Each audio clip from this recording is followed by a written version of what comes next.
And welcome to another episode of the Wrestling Collector Zone.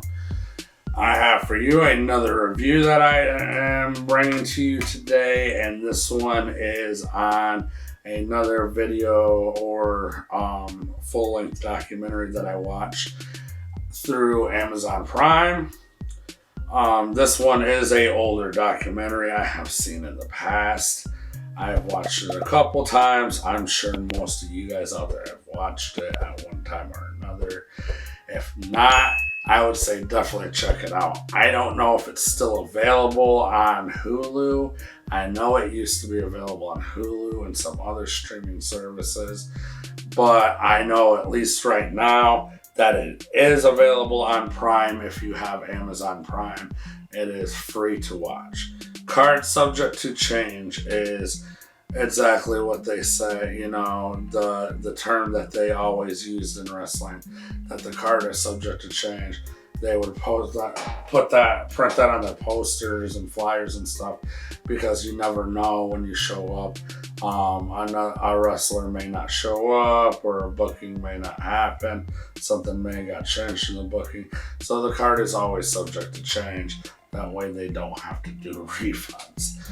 But overall, this is a very interesting documentary because it follows some of the older legends, as well as it followed at that time some of the newer wrestlers or whatever in the independents. It was very interesting because one of the main characters on here that it followed for a short time was Kevin Sullivan, and it made exact sense what he did say. I can't remember who he said had told him this, but I have heard this before, and I have thought about this before, and it is true. It's, a wrestler starts their career in the independents, and you end your career in the independents. If you're lucky, on the in-between, that you hit it and go to somewhere like WWE or TNA or now AEW or something like that, a bigger company, New Japan, and then towards the end of your career, you wrestle the independents again until you end up retiring, or eventually, you die, something like that. Definitely, overall, this was just a real good documentary that, you had Kevin Sullivan talking about the history, a little bit of his history, and dealing with wrestling and stuff like that. And the one that really intrigued me was, and I was really happy that was in this documentary, was Trent Acid. Trent Acid was a wrestler. I believe he was out of the Pennsylvania area. He wrestled a lot for CZW. He wrestled also for Ring of Honor and some of the other bigger independent companies. He was a very good, awesome, very talented young wrestler.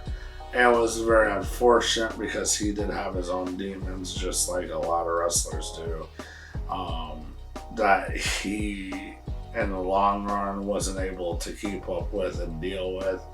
And he had got hooked pretty bad on drugs, and he ended up getting clean towards the end, and then ended up getting hooked on drugs again, and he ended up overdosing and dying at a younger age. And it was just real unfortunate that happened, because the man did have a good career ahead of him in the pro wrestling world if he would have did it right. He was just overall a talented, high-flying, really good wrestler. And it was just, like I said, unfortunate that with what happened and that he overdosed. In this documentary, and they talked about him quite a bit, and they did interviews with him, and they kind of showcased a little bit.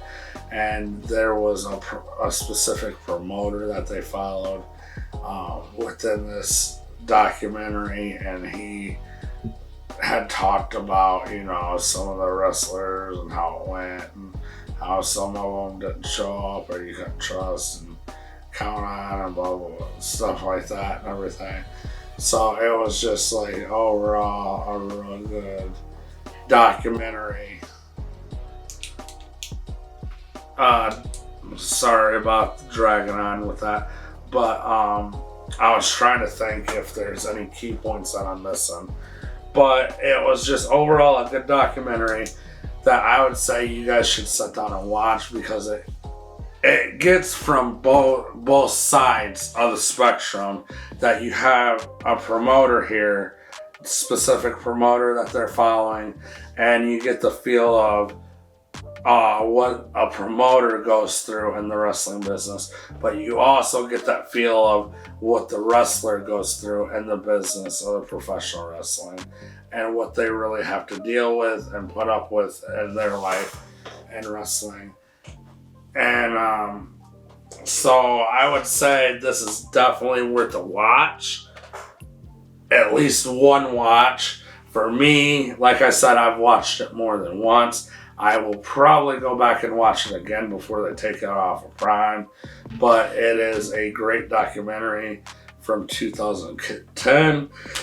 And that is called Card Subject to Change. So make sure you guys take the time, if this sounds like something you would want to watch, and go over to Amazon, search Card Subject to Change, and it is free to watch with the Amazon Prime subscription. So go ahead and go watch that. Or like I said, you can check Hulu and see if it's still on Hulu or not, because at one point it was. But you guys enjoy. If you go to watch it, let me know what you think. If you've seen it in the past, let me know what you think. And make sure you give a thumbs up and hit the subscription button. Make sure you hit the notification bell so that you get notified when we have new videos that come out.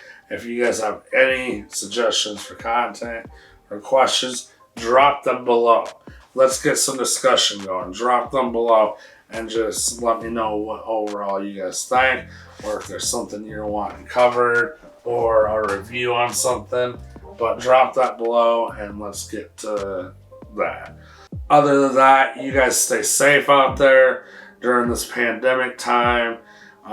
It's a crazy world right now. There's a lot of crazy people. If you can, stay home, stay safe, stay with your loved ones, watch some wrestling, watch some wrestling documentaries on Amazon Prime or Hulu or whatever platform you have to watch, or WWE Network or NJPW World.